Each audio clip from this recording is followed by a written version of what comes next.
The most important thing of all is probably this notion of planting a seed of doubt. So rather than trying to convince someone that you're right, they're wrong, you haven't received wisdom, they don't, much more likely that you can achieve this modest goal of getting the person to question his or her beliefs. And plant the seed. I teach a class that focuses on belief and anomalous experience, ESP, and all these sorts of things. Most of the students who come to believe in these things. My goal is not to convince them otherwise, but to plant a seed, so they on their own start to question. And that's the important thing. We have to recognize that we can't use logics and facts. We can't just use I'm right, you're wrong. We have to get the person, we have to try to motivate the person to think about it, to question it. And so, you can lead a horse to water, but you can't make it drink. Now, George mentioned my book. He invited me to bring some copies. I didn't. I brought one copy if you want to look at it. There are also some flyers if you're interested in it. Otherwise, if you're interested, you can get it from Nico or Amazon. And thank you.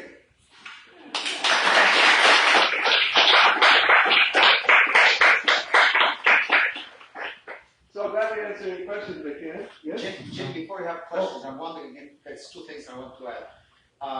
Regarding your book, I happen to have printed copies of the table of contents. If anybody wants to see them, I have. The second thing is, would you volunteer at this point, or do you want later to talk about the origin of Alcock and like how you were at the creation?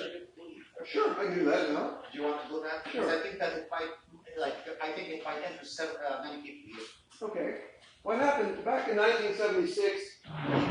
I was I've been at York University for a few years. I was interested in beliefs. I was particularly interested in beliefs that people hold without good evidence. And that led me to think about beliefs in ESP and so on. That wasn't my original interest was in ESP itself, but how is it that people believe these things, but all the scientific evidence shows there's nothing there to believe. Anyway, so that led to contact with some other people who were also interested in these things. And then in 1976, a meeting was held at State University of New York in Buffalo. And I don't know, maybe 50, 60 people have been invited. And that's where this skeptics organization was formed. I'll talk a bit more about that in a moment. But here's the problem. At the time, if you wanted to find out something about ghosts, ESP, any kind of weird supernatural thing, almost all the literature was written by people who believed in it. You look at psychology textbooks didn't touch it at all. It was, this stuff is real, I won't talk about it. So there were those good sources. There were a couple of old books written a long time ago. One was by some named Martin Gardner, Hands and Fallacies in Neuroscience, but very, very few sources of a critical nature. And what was happening at that time was that craziness was creeping into all sorts of areas of life. There was a judge somewhere in the States who was using astrology in passing sentences on people. One airline in the United States was using biorhythms to determine its pilot should fly. Now, biorhythms sound scientific, but this is some crazy kind of system where emotional, physical, spiritual things combined in some weird way. It's totally without scientific merit. There was a magician named Uri Geller who had come from Israel and was bending spoons, supposedly by psychic power. And some members of the United States Senate were holding spoon-bending parties because they really believed that they could learn to harness this energy. And so everybody came to this meeting concerned about, no one speaks back. The scientists aren't interested. This is nonsense. Nobody's into our science. And so this organization was formed. The people at that meeting, I think, have always regretted the name. It's been recently changed. It was such a cumbersome thing. Committee for the Scientific Investigation of Claims of the Paranormal, Alcock. Now, mercifully changed to the Committee for Skeptical Inquiry. And I was fortunate to be involved in it. There were a number of luminaries. Some of you may have heard of the famous magician James Randi, the amazing Randi. Paul Kurtz, some of you may know Hyman, a psychologist out in the West Coast of the United States, is a good friend, and probably the leading examiner of psychic stuff in the world. He's never found any evidence for it, but he's been asked by the U.S. CIA to examine various people for their psychic abilities. And so this organization started publication Skeptical Inquiry, which continues to this day. And it's filled with all kinds of scientific explanations of things that people believe are paranormal. What more can I say? Anything you want? Well, I'll stop there. There's a lot. If you're interested in some of the downs, I could talk about that. But maybe I should take questions first. Okay, go ahead. Yes. So back to the main part of the talk. Chris DiCarlo and I used to teach a course that covered much of this ground, and it would always end up with a discussion about what is a belief. And so I would cover the creation evolution story, and the little talking students would always say, well, wait a minute, you don't believe in evolution. It's evidence-based, it's an act, it's not something you believe in, but creationism is. You just seem to define belief. So, for instance, I strongly believe that the Earth is a sphere, pretty close to it. I don't like to call that a belief, but you do. Right? Yeah. In this book, I spend a chapter talking about this subject of belief. Philosophers, by and large, have thrown the concept out. They say the concept of belief has no value. Yeah, especially the group against some of whom you know, and they totally reject it. Exactly. And so I had to wrestle with that. I looked through the psychological literature. People have talked about beliefs for 100 years in psychology. No one defines it in a way that you can really measure it. So that's a problem. But a few philosophers and most psychologists would say that the concept itself is useful. If I believe that I can walk out this door and fly, that will lead to different behavior than if I don't believe that. Yeah. So it's an amorphous concept that I'm very uncomfortable with in the way, but yet it allows people in psychology to organize an awful lot of information. So you can look at, for example, well, let's take the point you made about evolution in science. The Big Bang. Why should I believe that? Well, a number of years ago, some astronomer posited that maybe there was a Big Bang. In modern cosmology, there are all kinds of, well, you may know this. One possibility is that there are multiple universes. How do we know? Well, we can say, well, science tests this, it tells us. But science ultimately is consensual validation. We have to agree on what the methods are. We have to agree that this is a fair way of testing. We have to agree that you get these results, I get these results, and therefore, this is science. But if you go back, for example, think of the turn of the century when all these amazing discoveries were being made of invisible things. X-rays, radio waves, gamma waves, all sorts of things. A prominent scientist at the University of Nancy in France discovered something very strange. He called it animates, named it after the university. And this is something he said that was emitted by all substances except wood. And so he set up this apparatus in a darkened room. He said that with certain manipulations, you could see the glow of these rays. And there was something like almost 100 replications by other people of his data. And so one could argue that's science, that replication. Turns out he was absolutely wrong. And so I think we have to be careful of is what we take as absolute truth in science today, some of it won't be true 50 years from now. So I see it as being similar to a belief, but our basis for the belief hopefully is a bit different. We're not just saying I believe this because it's written in the book. We're saying we believe this because a consensus of scientists believe this. If I think about global warming, I believe that global warming is occurring. But I have absolutely no evidence of it. That's what Olivia just said. I have to trust my selection of scientists. Right? And if tomorrow a big panel of scientists say, hey, we're wrong, I'll have to say, gee, I was wrong too. The problem is that I'm one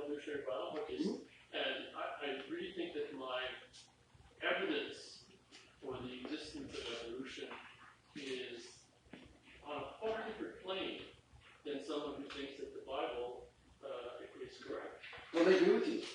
And so, I don't think there's no beliefs in. Well, you have to have a word that tells the difference between those two. well, but think of the way to define it. Content as information that your subjective probability of truth is high, right? A person who believes in the Bible, his or her subjective probability is that is a good source. We don't trust that source, right? We have different reference points. But ultimately,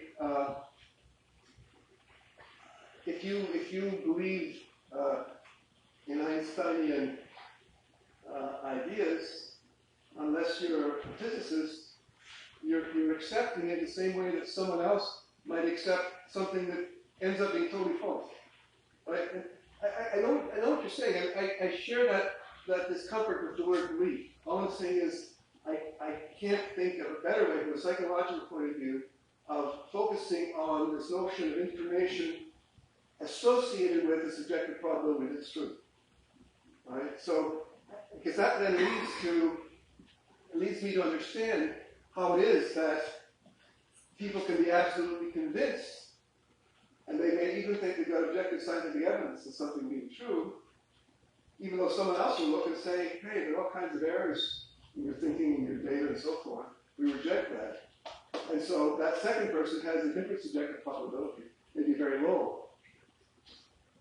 I probably haven't answered your question. No, it's getting pretty though, because the creationist who I'm debating says to me, oh yeah, look, James Alcock said you just be able to believe as well. Well, your belief is no different than mine. No, but it is believe things. But it is different. It's not. To me, what's important is not the nature of the belief; it's the nature of the support for it. Yeah, so I think that support is so strong that the word belief just doesn't really apply. The range would go from nothing to back up your belief to everything. There's people who would require more proof than you to believe in the things that you require. So are you happy with saying you believe that the earth is roughly spherical? It's a belief. It's a belief based on evidence, or I require evidence for my belief. But there's also people that I admire who've proven themselves who I would believe, whereas other people don't believe climate change is a hoax because a politician whose job has a vested interest in him saying he doesn't believe in it, says he doesn't believe in it, they admire that politician, so that's enough evidence for them to not believe in it. So it may also be convenient with their own life, maybe their job or whatever. So their degree of proof is much lower than your degree of proof. Yeah, I understand that. But it's all questions range. At what range of proof do you say a belief is no longer a belief, it's scientific evidence? Like, people would disagree with your particular amount of proof.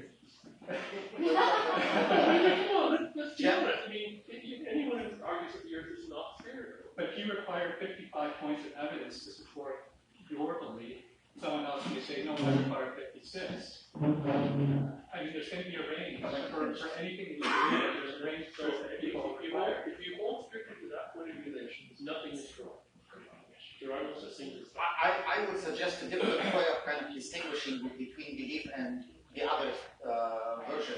The belief is, I would say, something that is dogmatic and that is not subject to evidence and so on, while the scientific acceptance is always conditional. Even however strong the evidence is, it is conditional on that information, on that evidence being overturned by additional evidence. And so I think that is the.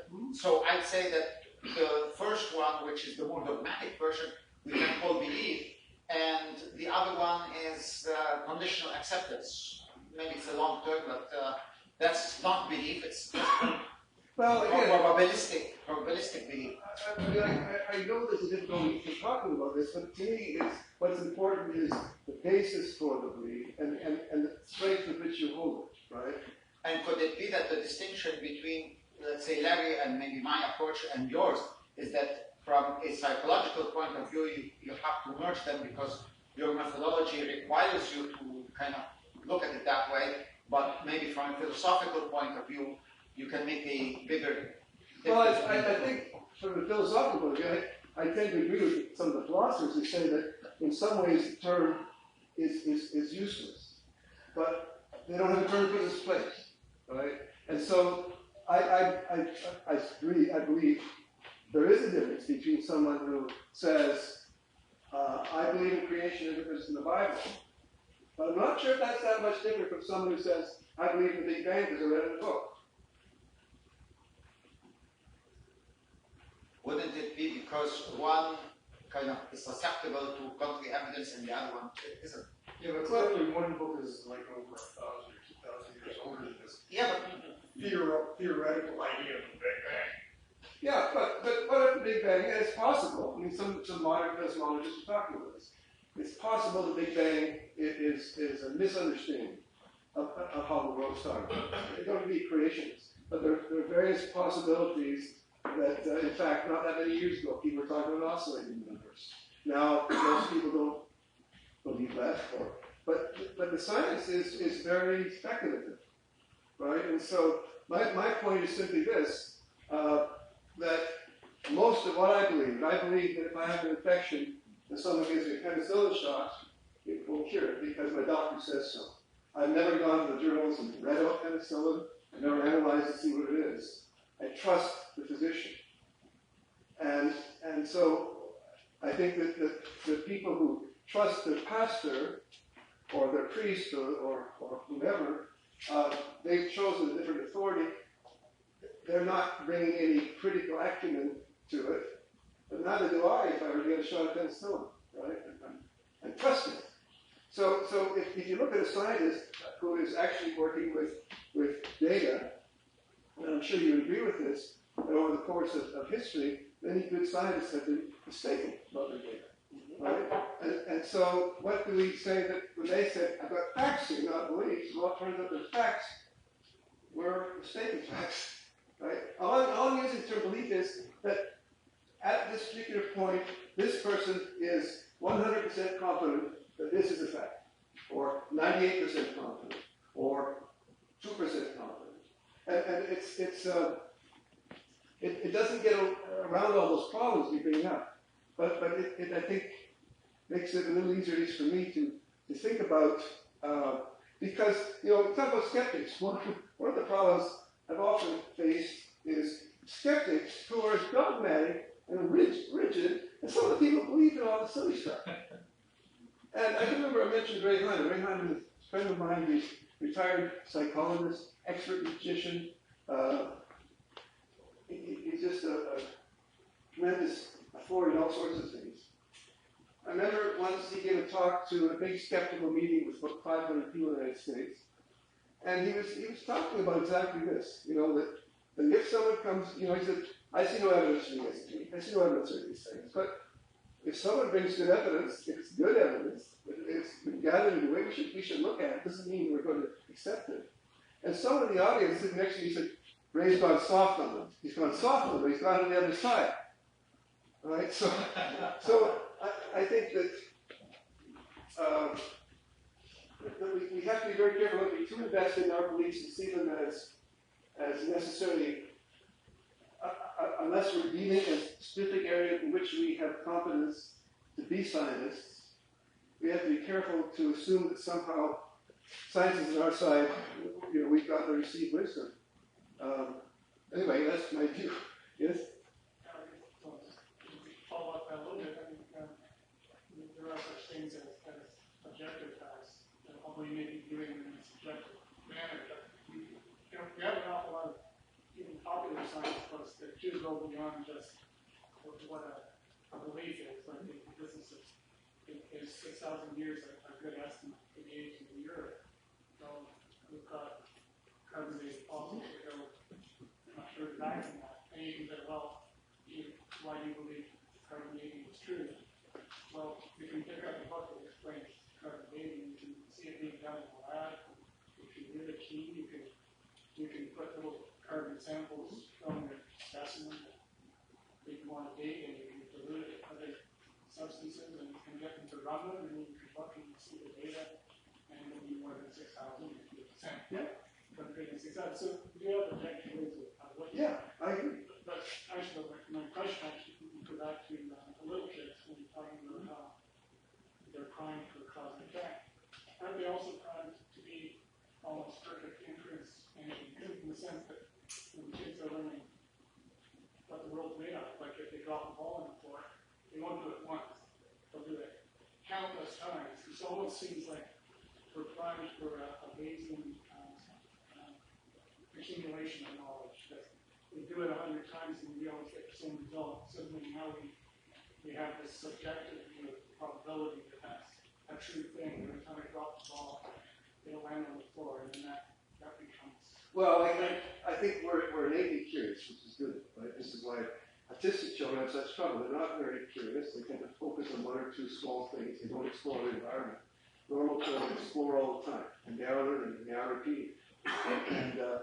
But it doesn't mean that what they learn is necessarily true, because it depends on the society in which people explain to them what's happening, right? So some certainly ball bouncing, I agree with other things about, for example, prayer. Depends on what people are taught. So young children taught to pray every night. They'll come probably, my puppy is sick, please get my puppy well, puppy gets well. They learn that, in fact, what the parents say is right.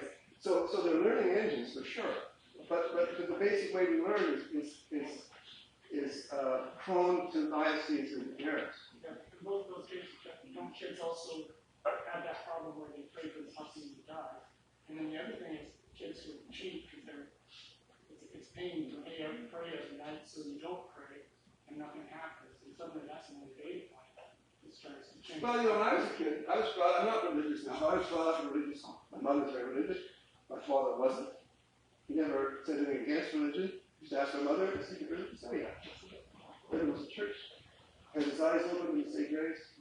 Never any sign. So I remember when I was 5 or 6, my father got up every morning, start the wood stove, some rural Saskatchewan, and he put the cereal boxes and went into the table. He'd make hot porridge. And so I prayed to God, but it's just not going to change the whole, it's not going to mess up the universe too much. Just have them put the cereal boxes on the other end. And that didn't happen. And at first I thought, aha, this confirmation. Then I thought, no, who am I in the world to challenge God? And this is a terrible thing to do. And so I felt even more religious after it because I felt I'd sinned. So I mean, kids, when it comes to things like religion, not just religion, supernatural things in general, kids, when they're guided by adults, have a really hard time sorting it out. And one of the things I mentioned earlier is very important. Kids are particularly poor at doubt. It develops later than the ability to accept things as true. And so they're off to a bad start in that sense anyway. If they're given wrong information, they don't doubt it. Gradually critical thinking develops, but then even that varies with the family. I want to make the other point, though, you mentioned carbon dating. I mean, again, I hate to be on the side that seems to be challenging this because I agree with those facts. All I'm saying is that take most people, and they'll say, yeah, carbon dating does it. But they don't know carbon dating. They can find out, but they don't. Right? Isn't that the key, though? They can find out. And well, the opposition can't think. Well, you say that. But take someone who doesn't know about carbon dating, and take two people who don't know about carbon dating. One's creationist, one isn't. And one say carbon dating. One person says, what do you know about carbon dating? Well, it proves. Well, neither one will know what they're talking about. That's my point. If one has chosen to say that I believe this science book I read, someone else say, I think this religious book I read. I don't think there's that much of a difference. Notwithstanding the fact that the scientist, the person who does inform herself or himself, can go and find those facts. But I challenge my students every year saying, why do you believe the world is round? And they say, of course it's round. I said, give me some evidence. And they come up with things. Space station. Pictures from space. Did you watch Star Trek? Holodeck? The transporter room? It's pretty good to me. I think maybe it's all done in Hollywood. They said, well, no, it couldn't be. We can fly around the world. Well, have you done that? No, but you do it. Well, how do you know? Well, someone I know did that. And I always end up at the end getting what I was told as a kid. You sit on a dock, in Halifax, and watch the three-masted schooner go over the edge. The hull disappears first, and then the mast, and then finally the flag and cup. I said, okay, good answer. Have you sat in that wharf? No. Right? So they get very upset because they Saskatchewan. I had to go again through my perception told me to accept that it's wrong. It looked very flat to me. You never saw the combines disappear? Yeah, I should have watched. Just a small point that you touched on at the beginning, the young girl who died of leukemia because her parents didn't believe in chemotherapy and believed in these natural processes, and then afterwards they still believe in that. Now, I imagine before she died, the belief could have been based on the evidence that they'd seen or fear medical processes or just stupidity or whatever. But I wonder if their belief afterwards was based on the same, because the alternative would be to believe that your belief killed your child. Well, you're quite right. I mean, there's that question. But I'll give you another example. Mentioned small town Saskatchewan. I grew up in a town where we had 12 grades, 4 classrooms, 3 grades per classroom, 5 students per grade. So in grade 3, or say grade 4, I heard what was taught in grade 6. In grade 5, I heard what was taught in grade 6. In grade 6, I heard what was taught in grade 6. So 5 people in my class, 2 of them, a woman who last year developed cancer. Her brother was, or is, a naturopath, and she chose to be treated by her brother. And she got so much worse, although she kept saying, I think it's working. When she finally went to a physician in the hospital, they did chemotherapy for 2 or 3 weeks, but she died. Other friends in that same class wrote me, informed me that she died. I know that she was sick. And he said, yeah, the chemo killed her. Now, he wasn't invested in, I mean, he had, right? And I think that people want to believe that somehow modern medicine is contaminating and so forth. Even if they don't have a personal investment emotionally, they still don't want to give up that belief. And so they look for exceptions. Well, I guess the proof would come if they had a second child with cancer, and would they be more open? Well, look at the guy in Alberta. He's sent to jail. He took his son to Europe. Yeah. And he's still talking about how he believes the same thing. And there's probably some sort of cognitive dissonance he wants, but he will probably put other children at risk as well.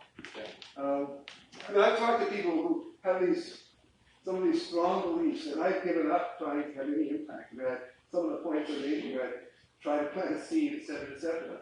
But there's such a dogmatic wall up, they don't really want to hear it. Can you talk a bit more about cognitive dissonance? Because I think that we talked quite a bit about when beliefs collide, when you have different perspectives, but can you say something about Sure, the notion of cognitive dissonance was developed in psychology many years ago. Well, we used to believe about it, some of it turns out isn't true. But the idea is that if we hold 2 beliefs, or let's say you have a belief that is inconsistent with either some new information or an action. One of the examples that's often been used in introductory psychology courses is a person is a heavy smoker, believes that smoking causes cancer. So now there's cognitive dissonance. I don't want to live if smoking causes cancer. How do you resolve that? The dissonance is sort of the emotional discomfort you feel. So the various ways of doing it. One is to say, I don't believe that smoking causes cancer. Look, my grandfather smoked when he was 104, and he's fine. I don't believe it. Or you might say, oh, I'm only 24. By the time I'm 50, there's a risk of cancer. They'll have a cure for it. I've actually heard people say that. Or some people might stop smoking. But it's the notion is that these incompatible perceptions, whether it's a behavior and a thought or two beliefs, make us uncomfortable. We want to find a way of resolving it. And so, as you were pointing out, if you take an action and someone close to you dies, it's pretty uncomfortable to accept that you could have done something more positive. And so, by maintaining the belief that you were right and that something else was responsible, modern medicine, chemotherapy for your child's death, you reduce that dissonance. Is that yeah, I was thinking, actually, the example I was thinking about, maybe when you mentioned the belief in the Big Bang versus belief in creation, and then the merger. How people kind of sometimes reconcile science and so on. That is the classic example I was thinking. Yeah, I just want to mention, though, it can be two beliefs, but it could be a belief and an action. Right? It could be two actions that you perform. You go out and you run 10 miles a day because you want to lose weight, and then you go and have 3 Big Macs. There's two actions that would produce cognitive dissonance because it doesn't make sense you're doing both. So any two things that are in opposition can cause that sort of emotional discomfort. And it's all sort of quote cognitive dissonance. The term isn't very well defined, but it again can provide guidelines. I'll get to what you asked in a moment. For example, let's suppose you just bought a new Canon camera. It cost you $1,000. And tomorrow you look at the magazine and there's a review saying that Nikon has this new camera, fantastic, it's $1,000. What researchers find is that most of these people who bought the Canon don't want to read that. They don't want to read that because it produces distance. I just bought this one, look at this, is all these features. And the same price, the only way to the same token, it seems, I've been told this, I don't know if for sure, that the camera manufacturers and manufacturers of other high-end goods, the part of their advertising budget is reassuring people who purchase their product because by word of mouth, you'll be good advertising. And I know myself, if I get a new car, I like to read things about my car that make me feel good. I don't like to read critical things about it or good things about other cars that I couldn't buy.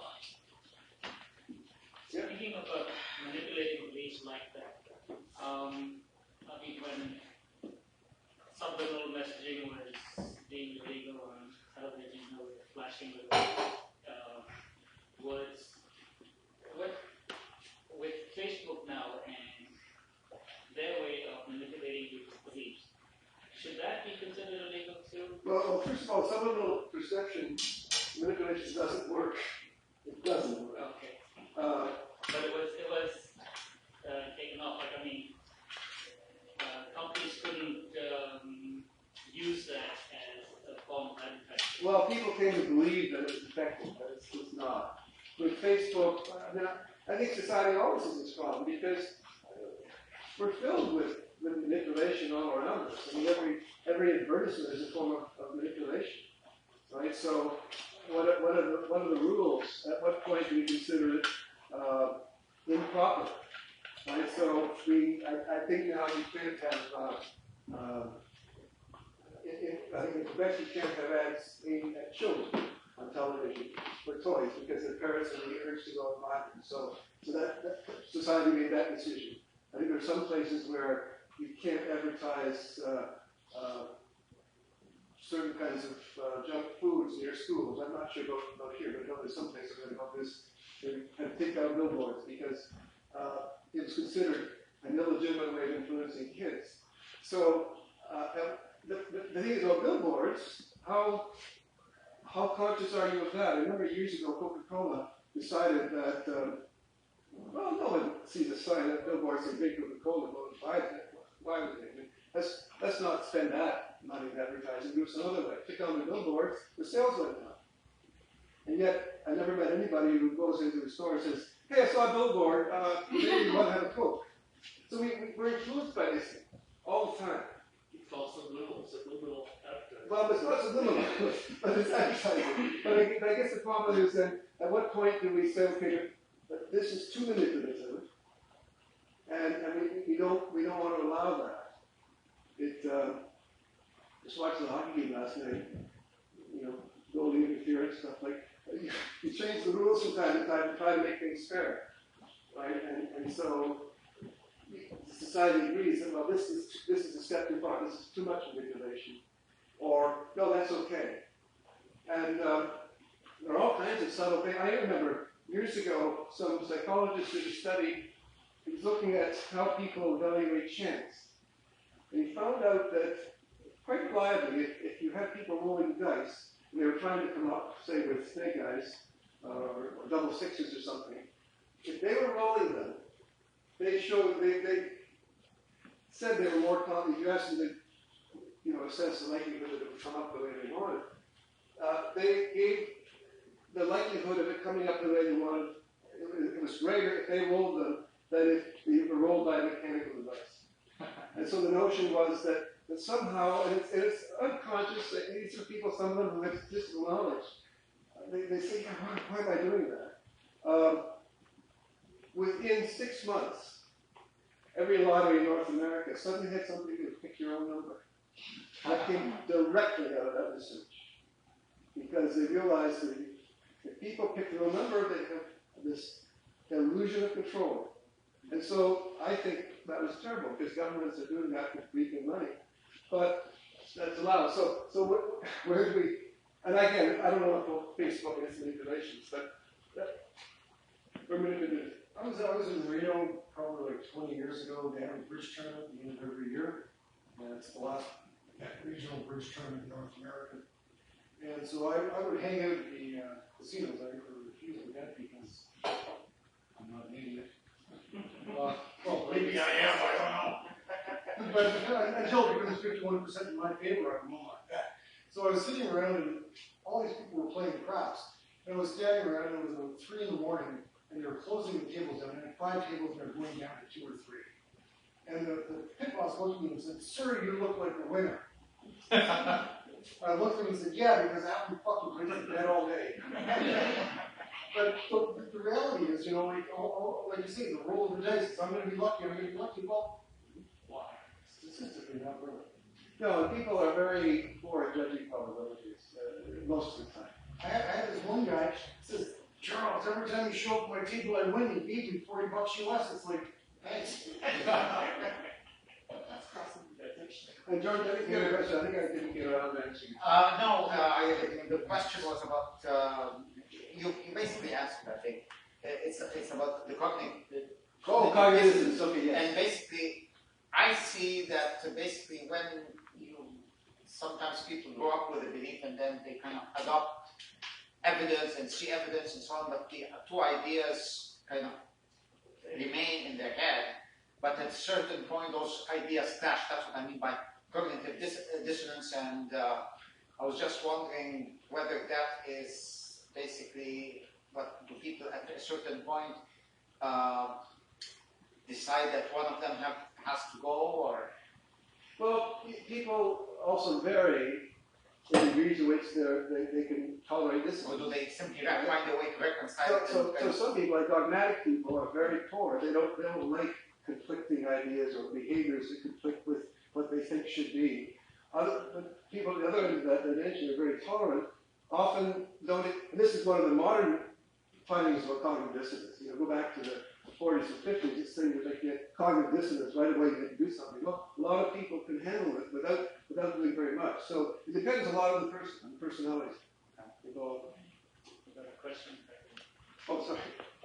Aside from free speech concerns, from a psychological point of view, which is a more effective way to prevent false news from spreading? Deplatforming or debate? Well, you asked me what's the most effective. I guess I would need data, so all I can give you is an opinion. But I think my opinion would be that debate is always better, because one of the things you need to do in getting people to accept a point of view is prepare them for the opposite point of view. Let me give you an example. I think this is an example. Second World War, no, so the Korean War, the American Army had a terrible outcome in that when their soldiers became prisoners of war, they were really heavily affected by the quote, brainwashing. That term doesn't often talk about, but a lot of them became convinced that the people who preached communism were correct. Didn't happen with other Allied soldiers. Didn't happen with British, Canadians, Turks. And so after the war, there was a big concern. What's going on here? Well, 2 things were discovered. One was that the Americans had largely got rid of their regimental system. So if you want, you need a new sergeant who deals with tanks, they bring someone in Baton Rouge or whatever, whereas British, Canadians, almost everywhere else in the world, the a regimental pride. You belong to the princess packs. You don't want to be the one who. And the second thing was the notion of inoculation. So many beliefs, like the belief in democracy, we don't have any experience, most of us, in defending it. Right? You take for granted. Or something as mundane as brushing your teeth. So when they started studying this, they found out that the easiest kinds of beliefs to change are beliefs that are never been questioned. Easy to convince people of brushing their teeth is bad for them. Or that democracy is really not a very good form of government. And so what they started doing with their troops was to quote inoculate them. They would take them in sessions where they would give them arguments and have them argue back. So if someone says to you democracy is no good, what are you going to say? And so people have experience in reacting to the attacking sense. So coming back to what you're saying, if someone has received some false information and you somehow persuade them that it's false, and then the next guy comes along and persuades them that it's true, you haven't really given them any ability to evaluate it. Whereas if they listen to a debate where they can hear arguments on both sides, they're much more likely the next time they're presented with that to remember, hold on, you said that, but this other guy said this and that. Right? So I think the debate is in general a better way. If you have people of equal quality, equal ability. This one follows, by the way, you mentioned earlier creationism. Years ago, there was a guy named Wayne, I can't remember his last name. Gish. Biologist who was a creationist.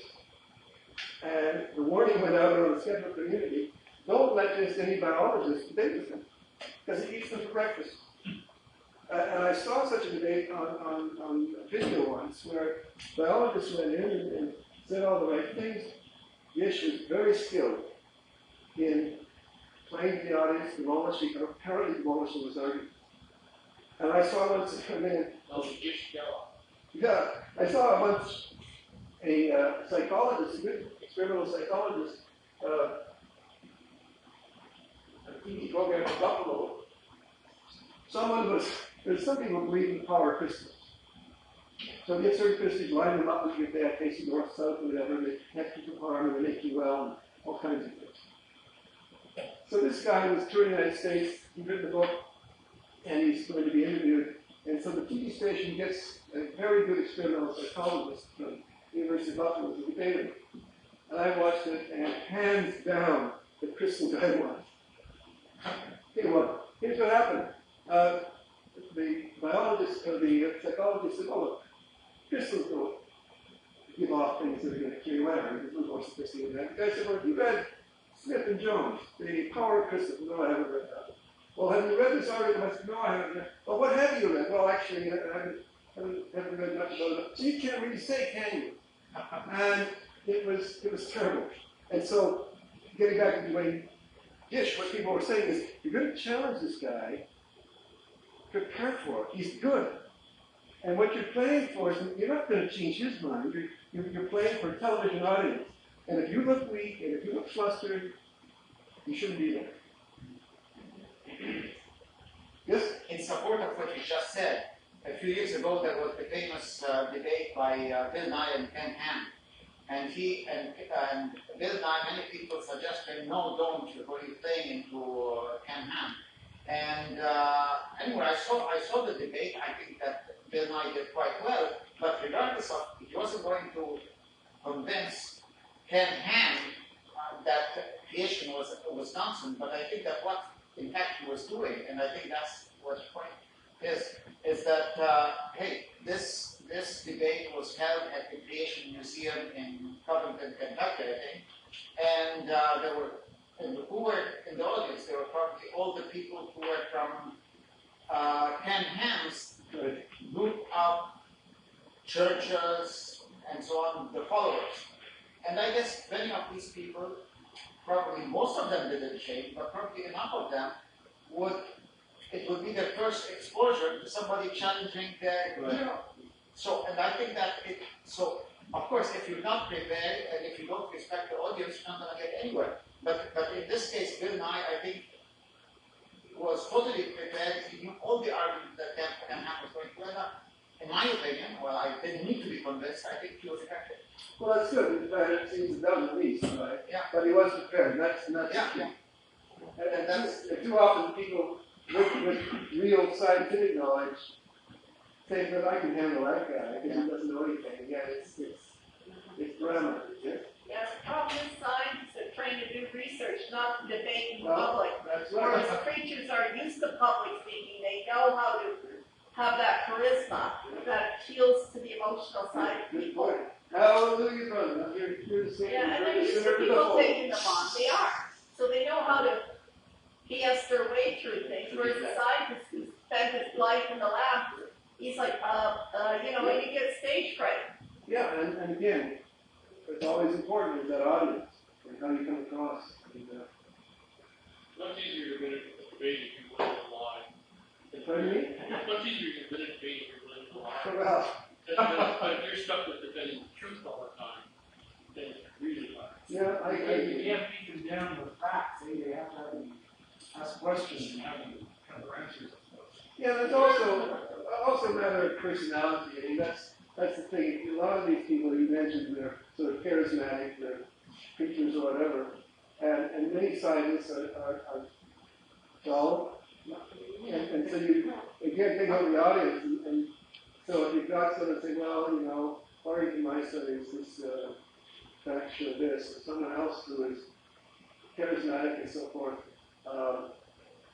They look at the charisma of some of the politicians who sometimes say some pretty outrageous things, but they say them with verve and fervor. And dull politicians tend not to get the same reaction. The problem is that science has also not been on TV. So they don't have what I call that public authority of being known like, let's say, a famous preacher or politician. Except for Bill Nye, I think in his case he's better equipped than most scientists in taking on these people because he is a TV personality. You're right. Some of the stuff that comes out, like the conspiracy theorists and hoax people, like are just thinking, this came here just because I was on Twitter yesterday following events in Toronto, and I was looking at CBC and the tweets that were going on, and somebody had already started hashtag ban hoax. And then I thought, like, is this Then what? ban hoax? Very well. And then I thought of Stanley Cross and that, that man who was trying to down with each other.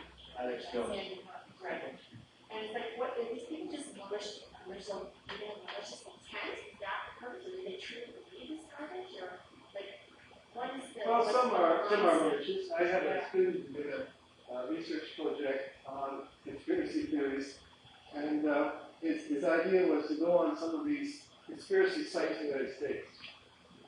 I was sort of flattered in a way because, he's really supposed to inform people he's being supervised by somebody. So the first thing he said, he's supervised by me, and the other said, no way. So I was so flattered. So he had there was other sites not mentioned, and he found all kinds of people who, if you look at the exchanges he had with them, like to never be sure. But looking at it, I think if you would see these things, you think, well, these people, there's a sense of conviction here. Yeah. There's a guy who, in the States, I can't remember his name just now, who has a huge following, over 1 million followers. He believes that the Earth's population has already been infiltrated by shapeshifters amongst us. And if you buy into this and you start going to that's, I think it's in the again. So these aren't just a bunch of malicious people sitting around. They're people. There's nothing in them. They're not doing anything malicious except believing in shapeshifters. They're not going out killing people that think are shapeshifters. Somebody starts at some But point. somebody starts like at this ban hoax person. Starts this legitimate. Yeah, but it's hard. One of the things we found is what this student found in the study was that there are certain psychological characteristics that go with conspiracy theorists. One of them is sort of redolent of schizophrenia. They're not full-blown schizophrenics, but some of the characteristics of most schizophrenia. That's not to say that they are all like that, but certainly There are, that's part of the explanation, I think. You know, they have no control. So they're quite willing to believe that other people have control. Other people are quite capable of developing elaborate theories that manipulate them. Well, you're right. One of the things, and kids, especially They don't have very much confidence in their own abilities. Well, I think the people who sort of emerge as the leaders of these conspiracy theories, for the first time, have a sense of power. Right? They have followers. They have people who are paying attention, and they've come by it cheaply. They haven't had to go to school. They haven't had to do a lot of reading. But once they get that audience, it becomes kind of self-dependent. It's like cults, right? And cults. Remember well, 20, 30 years ago, and all these terrible cults were everywhere. And I know pretty reasonable people who got stuck into them.